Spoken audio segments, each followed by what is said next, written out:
these families play. To send them back to a country still grappling with the aftermath of a devastating earthquake, political unrest, and economic hardship is both inhumane and unjust. It puts lives at risk and tears families apart. Since this decision yesterday, my phone has not stopped ringing from all, not only in the US, but from all over the world, because the global Haitian diaspora is large, because we are a nation that has been plagued with dictatorships after dictatorships and political unrest after political unrest. So our people have been forced to leave and scattered around the world. And then there are a lot of these people who have family members here. And then when they know what is going on in Haiti, when they know that this is a country that we call in Creole pays lock, no commercial airlines, big commercial airlines, except one, is flying to Haiti because of the danger it poses to them.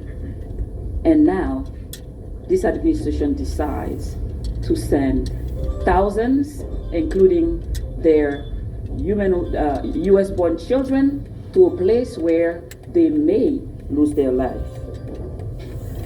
As a proud representative of a community enriched by its Haitian residents, I stand firmly against this decision and call on our federal leaders to pursue policies that uphold human dignity and protect vulnerable populations like Haitians, Venezuelans, and every other nation with TPS. I will continue to advocate for a permanent solution that ensures Haitians and other TPS recipients can remain safely in the United States. As we know, people usually do not wake up from one day to the next and instead, you know what? I'm gonna come to the US, or I'm gonna go to Canada. People leave for the most part because there are pressures that prevent them from living in peace, in safety. That's why they come.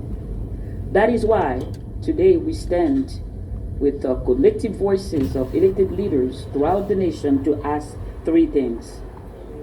We are asking Congress to act. It is time for Congress to act. While our legal community, represented here by our iconic Iowa Courage Band, is meeting and to decide what kind of legal approach to take, we are asking Congress to act to protect these vulnerable populations. Number two, bring security to Haiti. Bring security to Haiti. Yes, sir. Yes, sir. Yes. Recall the Kenyan police used those millions and millions of dollars to train the Haitian National Police. It did not make any sense then. It does not make any sense now. As we clearly told the Biden administration, this would not work. You have a nation in turmoil, and you have police officers who are going to fight gangs with their bare hands, and then you're sending $650 million to seek for Kenyans across the world in Africa to bring them to a nation that they do not know. We told the Biden administration it would not work. It has not worked. As a matter of fact, the situation has worsened, and in some of the images I've been receiving in the past few days break my heart.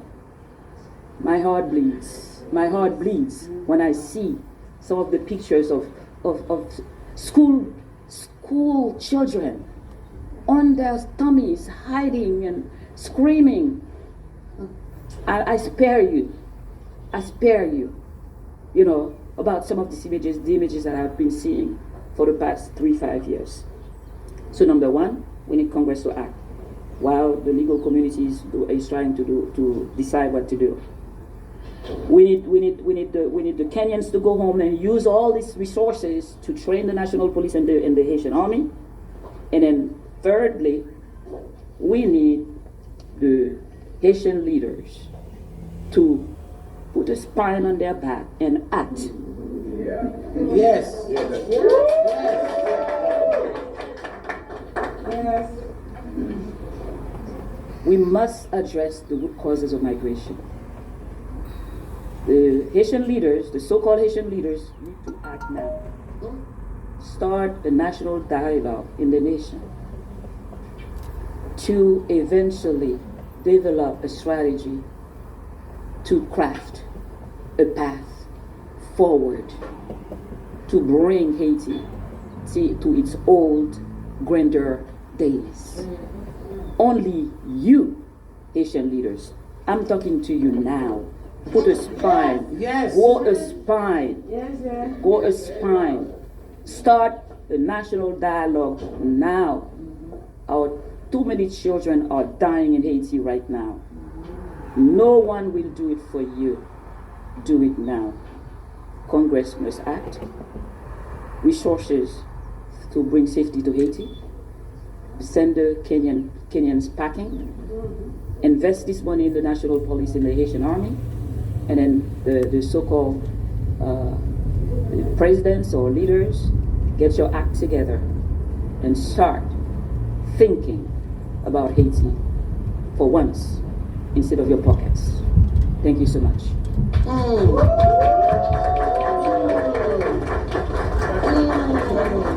Thank you, Commissioner Bastian. On that note, we will be introducing our state senator from Florida, Chevron Jones. And before doing that, we know that the Miami-Dade County and the North Miami Vice Mayor's office are also represented here. If there are other elected officials or representative elected officials, please come to the front. Thank you. State Senator Chevron Jones, thank you so much. Thank you. Good afternoon, everyone. Excuse me, I requested before, please have your ringers off. Please. Thank you very much. Good afternoon to all of you this afternoon. Before I even get started, on the way over here, I got a phone call from a constituent who made it clear that she's scared living here in this country, and she has lived here in Miami-Dade County for over 20 years. And she said this is the scariest she's ever been as an individual here in Miami-Dade County who is a Haitian American, who has contributed to this country and has contributed to this community. And to now see this country, and also the state of Florida, because we're not going to let them off the hook either, and how they have handled our immigrant community. So wow would be a good word for the moment that we're in right now, and especially what the Trump administration is doing to here today. I'm disappointed because the frustration that we're seeing in this country and even in this room, the Trump administration think that this is a game, or they believe that the people's lives who stand here today, that these are not humanitarian issues, but I come to tell the Trump administration, these are human beings. These are individuals who have families, and these are people who have contributed to this country and to this state and to our communities. Yes. These are our brothers and our sisters who stand here today. Their brothers and their sisters live within our communities. First it was the Venezuelans a few weeks ago. Now it's the Haitian community. America, you're next. We don't even know who's next under this Trump administration, but I come to warn America that you're next. Because if they start coming for one, they come for all of us. The temporary protected status was not just a policy thing. It has been the lifeline of nearly 500,000 Haitians who have built their lives here, who's built their businesses here, who's built their families here within the United States. Individuals who have become our neighbors, my neighbor. Individuals who have become our co-workers. Individuals who have become our friends are the people we're talking about. But instead of recognizing these individuals' contributions to humanity, the Trump administration has decided to tear families apart and spread fear in our communities and across this country. Remember this, Haiti is still trying to this day, trying to recover from a devastating earthquake, where many families and still people are struggling to rebuild. And even with the unrest that's happening in Haiti, the United States of America think it is becoming of them to send individuals back to a country that they themselves know is not livable. How cruel can we be, America? How callous can we be about the lives of individuals who have contributed to this community? And I'm talking about the human beings that work here in Miami-Dade County and who work here in Florida, and they contribute to this economy. And to force people out of the only home they've known for decades without any regard for their safety or their well-being, I repeat again that it's nothing but cruel. And while I'm disappointed, I'll be very honest with you all, I'm not surprised. Because since taking office, the Trump administration has repeatedly, they have shown their disregard for those who are simply seeking safety and opportunity. And just in one short month, they have uprooted the lives of many with no regard for the devastation that would be left behind. And I tell you this, that while we all stand here today, I think it should be clear to the Trump administration, to every elected official who does not stand on the right side of history. Because I can tell you, everyone who stands here, these are not just individuals who were born and raised here in this country, or even individuals who came here fearing their safety. These are individuals who are coming to stand that they're not going to stand by and allow the Trump administration to do this to them and their families. So in conclusion, I tell the Trump administration that your decision is wrong. And we will not stop until we make it right. And we'll stand here together and make it happen. Yes. The commissioner gave 3 requests. I have 1 request. And that is to Senator Marco Rubio, a friend of this community. My ask for you is to come and sit down with these people in this community that you call home. This is not a political issue. This has nothing to do with Democrats and Republicans. This has everything to do with humanity. And my hope is that every elected official who's watching this in America, I hope you're watching also, that humanity and decency is still right. And democracy will reign. And the pendulum will swing. But the question is, who's going to do the pulling? And I can promise you, it's the people who stand here today. Thank you. Thank you very much, State Senator Jones. We are acknowledging the presence of 3 elected official entities. We have Mr. Roland, who is representing. We have Mr. Roland, who's representing Vice Mayor Mary Estime Irvin from the municipality of North Miami. We have Michelle Johnson, who's representing Miami-Dade County Mayor Daniel Rincava, and we have Mr. Zico Fremont, name familiar with Brazilians, who is representing Wallace Aristide, who is the Florida State Rep for District 107. And we want to say a big thank you to all 3 of you for coming. We are now going to segue to the legal and faith portion of our event. And Former Senator Daphne of the state of Florida. Yes. The state of Florida. Yes. And we have also a representative from Dale Holness, who was the former mayor. That's right. Broward County. Is right. Close to 2 million people in Broward County, and my longtime brother. Thank you so much. Okay.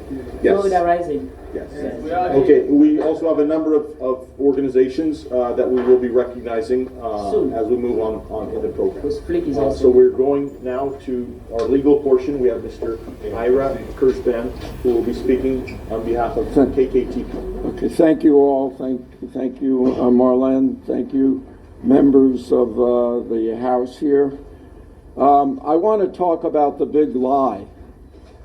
The big lie is the promise that this administration made. Donald Trump told the American people that he was going to get rid of all the criminals and the thousands and millions of illegal immigrants in the United States. And after a month, it was apparent that that was a lie, that there weren't those people who he claimed were out there and the millions of people who he was going to get rid of. So what has he done? He's taken legal residents, people who are here legally, like people who have TPS, like the Venezuelans who had TPS, like the Haitians who have TPS, like the people who came by parole, and what has he done? He's made them illegal, or he's trying to make them illegal. That's what this is all about. It's taking legal people who have legal status here, taking it away from them so he can fulfill his promise that he's getting rid of 1 million people in the United States. And we are not going to put up with it. The Venezuelan community is not going to put up with it. The Haitian community is not going to put up with it. There have been 2 lawsuits filed already on behalf of the Venezuelan community. There will be more. There are going to be Haitian lawsuits filed. We will file a lawsuit in a very short period of time, because we believe that this is just simply outrageous. It's wrong. And from a legal standpoint, you've heard from a moral standpoint, but certainly from a legal standpoint, quite honestly, this doesn't even pass the laugh test. You look at the document that they submitted yesterday to talk about why they're shortening the time period for Haiti. There is not one word in there. Not one word about the conditions in Haiti. And that's what temporary protected status is about. It's about what are the conditions in the country at the time you're making the decision. So this is all a fraud. It's not only has, drastic consequences for both communities, but it's a fraud on the American people. And it's a fraud because he can't find those millions of people who are criminals, those millions of people he's promised the American people he's going to get rid of. So he's taking people who have legal status, and he's taking away their legal status, and then he's saying they're illegal so we can deport them. That's what this is all about. The American people have to understand that this is what it's all about. You're taking away people who have been in this community for many, many years, and as you've heard already, have worked very hard in this community. They pay taxes. Immigrants in this state pay over $11 billion in taxes. He is now going to spend $350 billion of your money, of taxpayers' money, to embark upon this incredible deportation program for no reason. No reason at all, because he's taking people who contribute to this community economically, politically, socially, in every way. He's making them illegal just to fulfill his campaign promise. It's outrageous. We're going to sue them, and we're going to win the case just as we did in 2017. So thank you. Thank you so much, Ira. And before we move to Randy McGordy, we just want to acknowledge the presence of North Miami Beach in the house. Thank you, Marlene Monestein, for coming, and you can come up. Randy McGordy, CCLS. I'm sorry, distinguished lady. It bears repeating that all of the individuals who are registrants of temporary protected status are here lawfully, and they are working, contributing to our economy.